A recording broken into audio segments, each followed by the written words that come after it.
Hey guys, it's Veronica from teacherveronica.com, and on this channel you will learn tips and tricks for teaching online, as well as how to stay home with your children while still making some money. If you haven't subscribed to my channel, please do so below. I'm building my channel and I'd love to have you on this journey with me. So you're here today because you want to know how to create your Outschool course. So creating your first Outschool course is actually not as intimidating as it seems.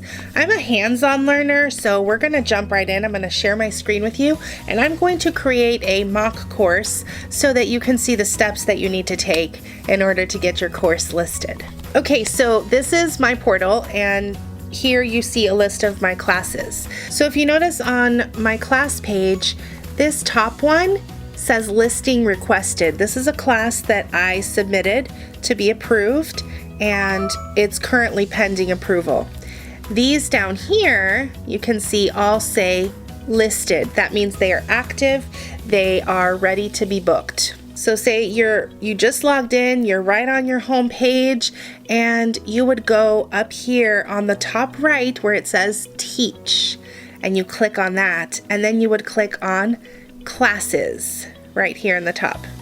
Once you click that, you'll see the class listing, and then you can click here where it says add a class. This is the part where you think of your class name. You want it to be something that catches people's attention, but there are some rules for your class name. One of the rules is you cannot write your title in all uppercase letters. You also cannot use more than one exclamation point, and you cannot reference age in your title unless you are offering two or more of the same course. For example, a creative writing class, and you want to have an age range of maybe 7 to 9 and then 10 to 12 or 13 to 15, then you can add ages in your titles. Otherwise, no ages should be listed in the titles of the courses. No emojis are allowed on the titles either, so no happy faces, no exploding emojis or star emojis or anything that might grab attention like that. Just your title, and make it interesting. Be descriptive in your title. So this is going to be kind of a generic class. This isn't a class that I'm actually going to teach. I'm just doing this for the purpose of showing you how to do it. So we're going to call it Learn Your ABCs and 1, 2, 3s. That's cute, that's catchy. And then you would hit next. You don't need to hit save. The platform will automatically save for you as you go.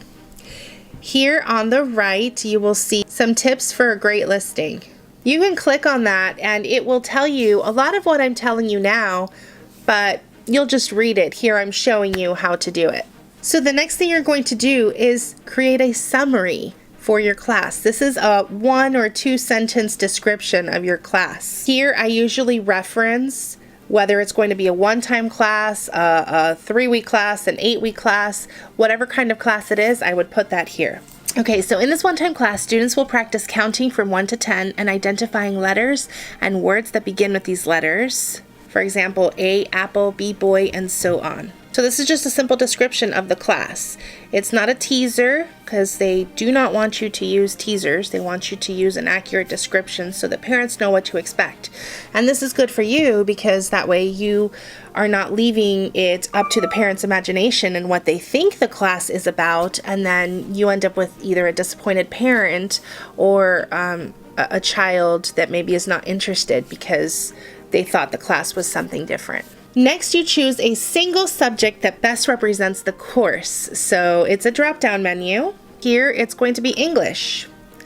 Now, it could be math also. I think I'm going to leave it as English though, because we're going to be doing more with letters than with numbers. Next, you choose your course type. You can choose from a one-time course, a multi-day course, an ongoing course, or a flexible course. These different types of courses are described right on that page. I won't go into that on this video. We will do a separate video on what each type of course is, but for the purpose of this video, just choose which course you would like to teach. This is going to be a one-time course. The next thing would be to choose your cover image. Now I'm going to do a separate video on creating thumbnails. I don't want to clutter this video with a bunch of extra information, and creating a thumbnail is just as important as creating the course itself, because that is what's going to draw the eye of the student or the parent that is looking to take your course. So you don't want to just haphazardly choose any image. You want it to be something that reflects the course but is also eye-catching and engaging. The way you would add the video is you would just click Add Image, and then you can either drag a file right into this area, or you can select a file from your computer. I'll do this just so you can have an example. This is one that I created for a different class that I listed, and it's on colors. Click Save and then click Upload, and now there it is. They don't want you to have any words or numbers, no text at all on the image. And the other very important thing is to make sure that your image is not copyrighted. So if you're creating a course based on something that's copyrighted, such as, let's say, Little House on the Prairie, or Disney Princess Tea Time Party, or something like that, be sure that either you have permission to use an image, or you make your own image with your own little princess or whatnot. This particular image I chose because the book that I'm reading is about a dog. Now I can't use that dog because I don't have the publisher's permission. It's copyrighted. So I made my own dog that is similar looking, and then the colors around it, which is the main idea of my particular course. Something that I would suggest that you do that is not mandatory, but for me it's helpful and useful. See this little turquoise square with the apple in the middle? I use that as my logo. I didn't want to type my actual logo, which is Teacher Veronica. I didn't want to do that on there because they say no words, no letters, no text at all. So I did the apple, and that way I know, because there have been instances where people that are not so honest are stealing other people's thumbnails and using them as their own. So this is my way of watermarking my thumbnail. If you choose, you can also add a video describing what to expect from the class. I have not done this yet, but I do plan to do it. So you can click record, and that's where it would record right on the platform, or you can choose to select a file to upload. It could just be a short video from 30 to 90 seconds explaining what the course is about and what students can expect. Moving on to the course format. Here is where you choose your age group. So for our particular class, we're going to choose ages 3 to 4. And then class size, they have a recommendation that for younger students, you don't go above 6 learners. Of course, you can have as many children as you want. Well, I think there's a limit. Let's see, what's the limit? 18 is the limit. No more than 18 3-year-olds. No, I'm just kidding. You don't want to have 18 3-year-olds in your class. I mean, that would be like, rah! So what I suggest is to keep it at their recommendation of 6 or below. For a class of 3 and 4-year-olds, I might even want to do 4 or 5 kids, just because it would be easier to engage them and keep their attention. But you can do whatever you'd like. Next is the course duration. Here's where you would put how many times the course is meeting. For this particular class, it's meeting 1 time per week, and we are going to make this a 25-minute course because it's 3 and 4-year-olds. Their attention span is small, so you don't want to make it too long where you lose them. So 1 time per week, 25 minutes per meeting for 1 week. That means it's just a one-time class. If you want it to be a 2-week or a 3-week course, you would adjust that here. Here's your course description, and this is where you detail exactly what you're going to do during class. For this class, because it's a very basic and simple class, we don't need a long detailed description. But for a class that's maybe a 2-week class, a 4-week class, or a complicated class like algebra or something, you would need to break it down and give a detailed curriculum. What they suggest for you to do is to talk about what you will teach. They want to know your teaching style. Parents want to know these things. They want to know if you might be a good fit for their child. So if you have something fun or engaging that you like to do during class, like I like to incorporate music into my classes. So I would list that here because that will appeal to that type of child or parent that is looking for that. Mention specifics like how, will the child get to interact? Will they be sitting there just listening to you? Is it more like a lecture, or is it interactive where they will get to participate and interact with each other, interact with the teacher? These are all things that you would want to list here. Last but not least, any required experience or knowledge that the learners need. In this particular case, they don't need any prior experience or knowledge, so we're going to skip that part. For this particular class, if I were actually teaching it, I would write something like, in this class, students will practice phonic sounds and letter recognition. We will concentrate on the letters A, B, C, their sounds, and identifying words that begin with these sounds. We will use props, and students will be invited to show and tell about their own toys or props that begin with these sounds. We will also practice counting from 1 to 10 using props, toys, and on-screen animations. So this is just a simple class listing talking about what we're going to do with these 3-year-olds, 3 and 4-year-olds for 25 minutes. Learning goals are optional, but if you'd like to put it down, be as specific as possible. Students will learn the basic phonics sounds of the letters A, B, and C, as well as learn to identify words that begin with these sounds.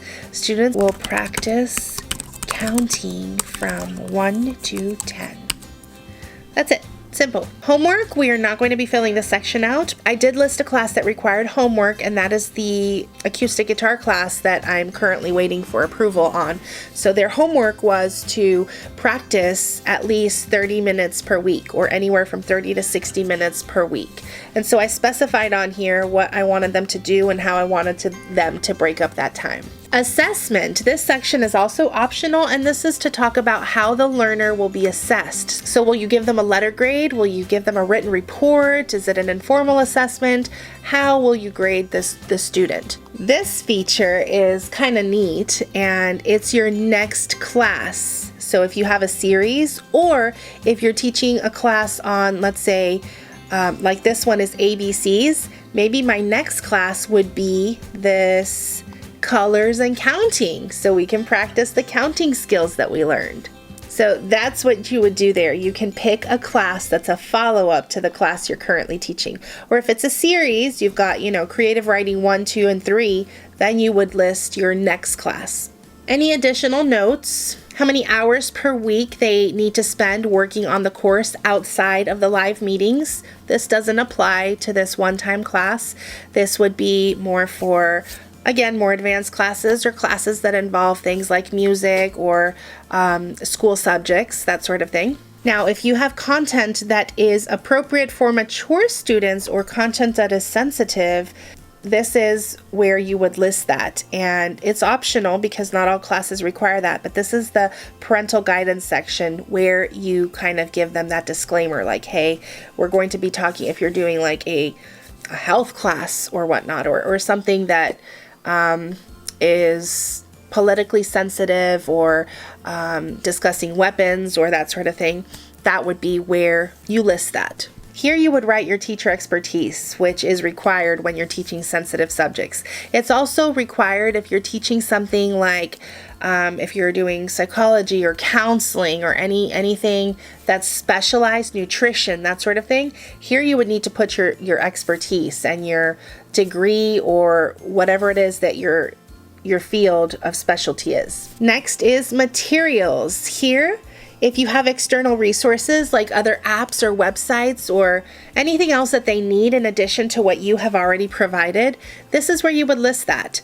Normally I click no other apps, websites, or services are needed. Next is the learner supply list. So here you would write down what they need. So for my guitar class, they obviously need a guitar, and then they are also going to need the sheet music that I provide for them. For many classes, you don't need anything. For the coloring class, all they need to bring are the coloring sheets that I've already attached to their coursework for them. Now you write your welcome post for your enrolled learners. So they give you a basic already written out. You can adjust this or edit it to your liking, but it says, "Welcome, I'm excited that you joined this class. Would you please introduce yourself to me and the other learners, and please share any background or questions you have in this topic area." That's just the canned text that they have included in here, but you can go ahead and delete that whole thing and just write what you like in there. Introduce yourself, welcome them to the class, tell them you're excited to meet them or whatnot.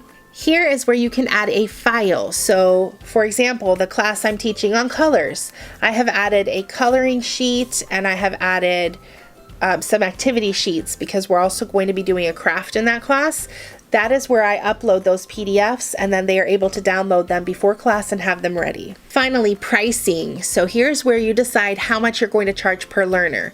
They have 10 as the pre-filled option, but you can change that to 8 or 12 or whatever you're most comfortable with.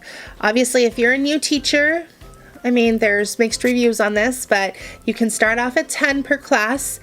You could go a little lower just to kind of get them in.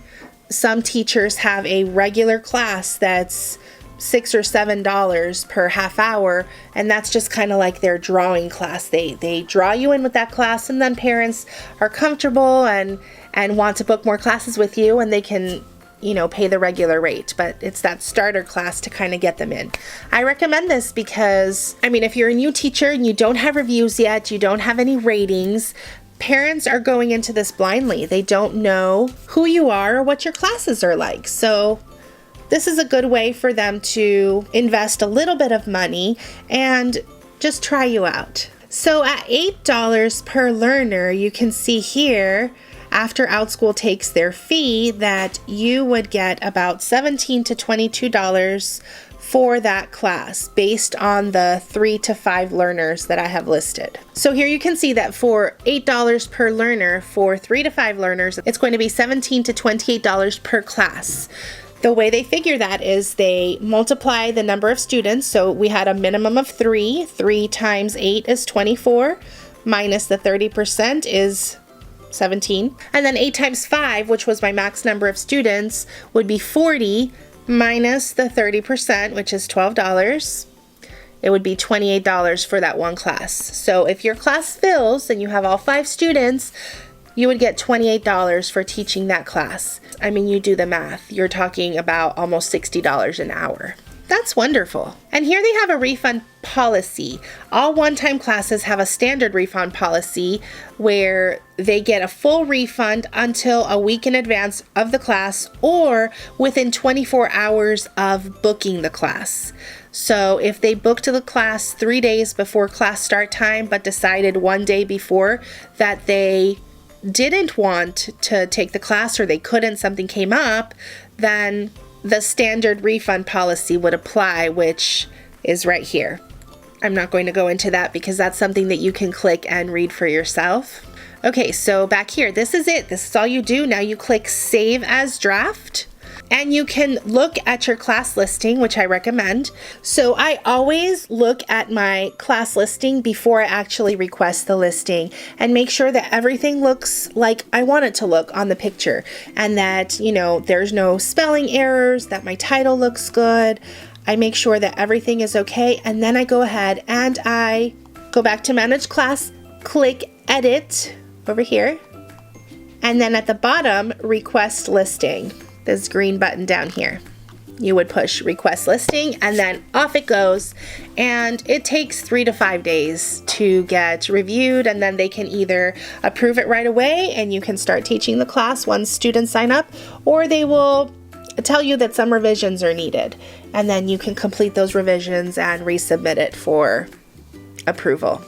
And that's it, guys. I hope that this was helpful to you. I hope that this clarified some of the questions and issues regarding creating your classes.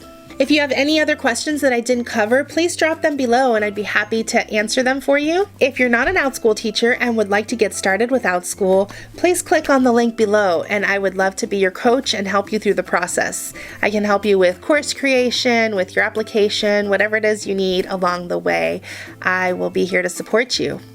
Please remember to email me at teacherveronica@aol.com if you do decide to apply for Outschool using my link, because I won't get your contact information from Outschool. All I will see is your name. So I can't reach out to you. I can't give you any resources or freebies or tips or anything like that unless you email me, and then I will be able to reach out to you and help you through the process. If you want to do the process all on your own and you don't need me, you don't have to email me. I'm just kidding. Email me so I can send you resources to help you through the process. Stay tuned for the next video, which is about creating your thumbnail. Remember, we talked about this. So it'll be a tutorial on how to create your thumbnail for free and how to get people to want to take that class. I'll see you then. Thanks for watching. Happy teaching and be blessed. Goodbye.